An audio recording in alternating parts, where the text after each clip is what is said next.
this video, we're going to discuss one more aspect of the Excel trend curve, the moving average capability. So to motivate this, let's look at quarterly revenues of Amazon.com. So when the season is 4, that means it was the fourth quarter, October through December. The season is 1, it's January through March is the quarter, etc. We've numbered these quarters chronologically in column C. Column D has the revenue in millions of dollars. Okay, so let's take a look at a graph, insert, and we'll just go with scatter graph. Okay, so that's Amazon revenue. Amazing revenue. Okay. Now, actually, let's change the chart type. If you right-click, you can change the chart type. Let's put a line there. A line with dots there, something like that. Okay.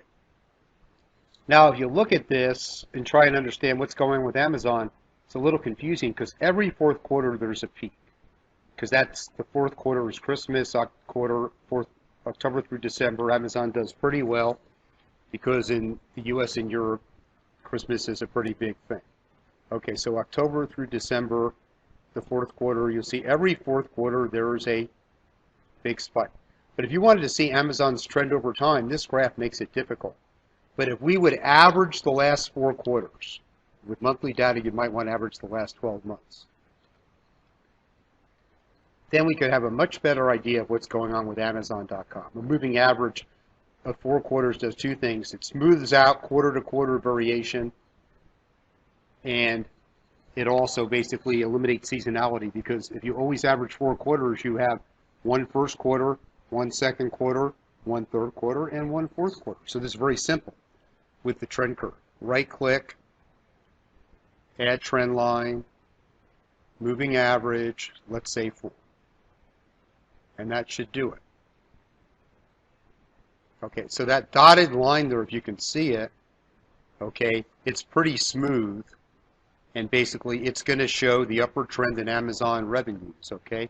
So it smooths out the variation, and then you don't have these spikes in the moving average that you have in the actual data due to seasonality. So a moving average will be a nice method that you can, a nice tool you can use to try and basically, you have quarterly data, take a 4-quarter moving average, monthly data, a 12-month moving average, to see a smooth picture of the trend without seasonality and a lessening of noise to really help you understand what's going on. And we can see Amazon had pretty much a steady increase in their revenues.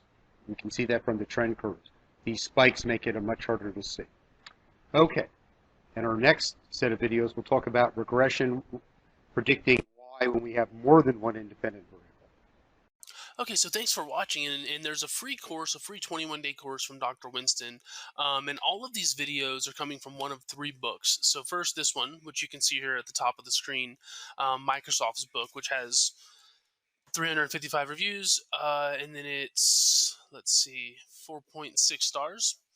It's coming from this book as well, his marketing analytics book, which is down here, and you can sort of see 4.5, or his newest book, his analytics stories book, which is here. And with that one, you can see it's 4 point something, or maybe even 5. I don't think it's 5. Yeah, 4.8. And so, yeah, anyways, in the description, there's a free 21-day course from Dr. Winston, or you can go to excelwithwayne.com/free, and it'll be there. But again, thanks for watching, and if you have any questions, just please let us know. Thanks.